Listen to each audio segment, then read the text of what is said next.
स्वागत करता हूं मैं आप सभी छात्र एवं छात्राओं को आपका अपने ही YouTube channel struggle arts classes में।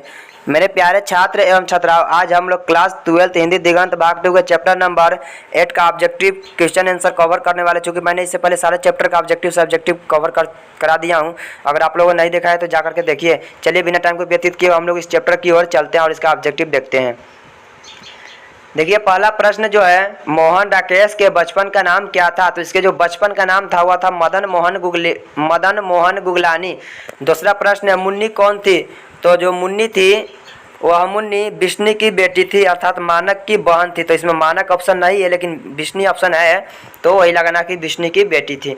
अगला प्रश्न है, सिपाही की माँ एकांकी की कथा वस्तु क्या है? यह जो है इसकी एकांकी कथा वस्तु क्या है, किस प्रकार की कहानी? तो यह निम्न मध्यम वर्ग की कहानी है। ठीक है, कैसी कहानी? तो निम्न मध्यम वर्ग की कहानी है। अगली प्रश्न है, सिपाही की माँ एकांकी कि विष्णु चरपाई के पास मोढ़े पर बैठकर क्या करती दिखाई देती है? क्या करती? तो सूत काटती हुई दिखाई दे रही है। ठीक है ना। रंगून कहाँ है? तो रंगून जो है वह वर्मा में है। कहाँ है रंगून? तो वर्मा में है। मोहन राकेश के द्वारा रचित नाटक संग्रह, यानी कि मोहन राकेश के द्वारा ऐसी कौन सी नाटक है जो रचा गया है? निम्नलिखित में से नीचे दिया गया, बताओ। तो वह है आषाढ़ का एक दिन। अगला प्रश्न है, सिपाही की माँ एकांकी के लेखक कौन है? तो उत्तर हो जाएगा मोहन राकेश। या फिर ऐसे पूछा जाता है सिपाही के माँ के रचनाकार, दोनों का मतलब वही हुआ। हम लोग अगला प्रश्न देखेंगे 8 नंबर जो प्रश्न है वो बोल रहा है, विष्णु किस एकांकी की पात्रा है? किस एकांकी की? तो सिपाही की माँ। इसी में आई हुई है, हाँ इसी में है। मानक की माँ का नाम क्या है? मानक की माँ का जो नाम है वो है विष्णु। अगला प्रश्न है, मानक किस युद्ध में सिपाही के रूप में लड़ने वर्मा गया? किस युद्ध में? तो द्वितीय विश्व युद्ध में। ठीक है, याद रखना। अगला प्रश्न, सिपाही की माँ एकांकी में किसकी कथा वस्तु प्रस्तुत की गई है? किसकी कथा वस्तु है? तो माँ और बेटी की कथा वस्तु है। ठीक है। मोहन राकेश किस पत्रिका के संपादक रहे हैं? तो उत्तर हो जाएगा सारी का। अगला प्रश्न, मुन्नी डाक गाड़ी के पीछे क्यों जाती है? उत्तर हो जाएगा चिट्ठी के लिए। ठीक है। नाटक के क्षेत्र में जयशंकर प्रसाद के बाद की सबसे बड़ी प्रतिमा कौन माने जाते हैं? कौन माने जाते हैं? वो हो जाएगा मोहन राकेश। लेकिन सबसे पहले कौन है? तो जयशंकर प्रसाद। सिपाही की माँ शीर्षक पाठ में हड्डियों का चलता फिरता ढांचा कौन है? तो वो है दीनू कुम्हार। कौन है हड्डियों का चलता फिरता ढांचा? तो दीनू कुम्हार। ईसाई लड़कियां विष्णु के घर आकर क्या मांगती है? तो दाल और चावल। 13 दिनों तक हम लोग भूखे प्यासे जंगली रास्ते में चलते रहे हैं, यह किसने कहा? तो यह जो पंक्ति बोला वह बोला ईसाई लड़की। अगला प्रश्न है, मोहन राकेश किस आंदोलन के प्रमुख हस्ताक्षर है? तो उत्तर हो जाएगा किस आंदोलन के? तो नई कहानी आंदोलन के। अगला प्रश्न, निम्नलिखित में से किस रचना ऐसी कौन सी रचना है जो मोहन राकेश की है?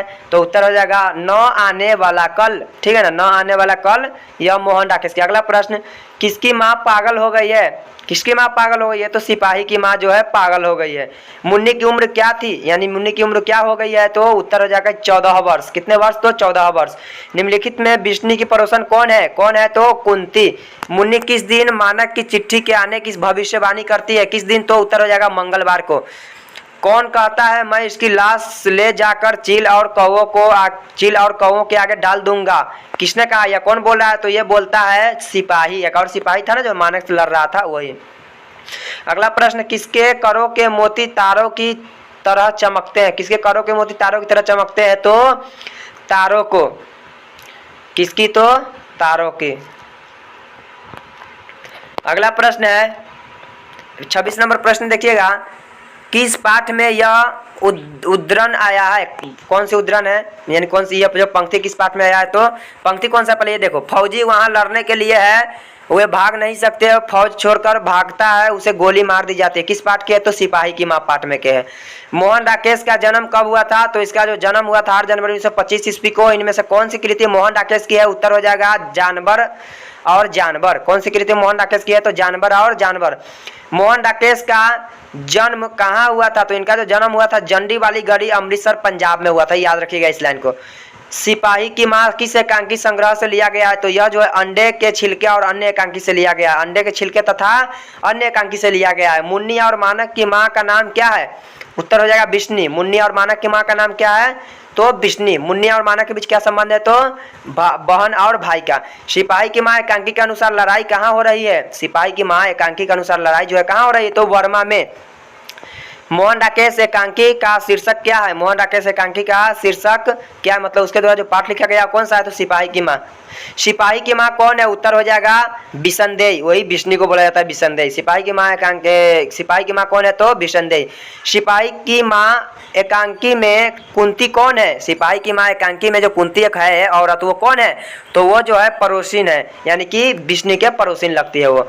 रवेश क्या होता है? रवेश जो है क्या होता है? तो मोटे सूत की बुनी चादर होती है। रवेश क्या होता है? मोटे सूत की बुनी चादर होती है। बहुत ही जल्दी हम लोग, बस इसका इतना ही था। ऑब्जेक्टिव 36 को आप लोग याद कर लीजिएगा, एग्जाम के लिए बहुत ही ज़्यादा इंपॉर्टेंट था ये सारे ऑब्जेक्टिव।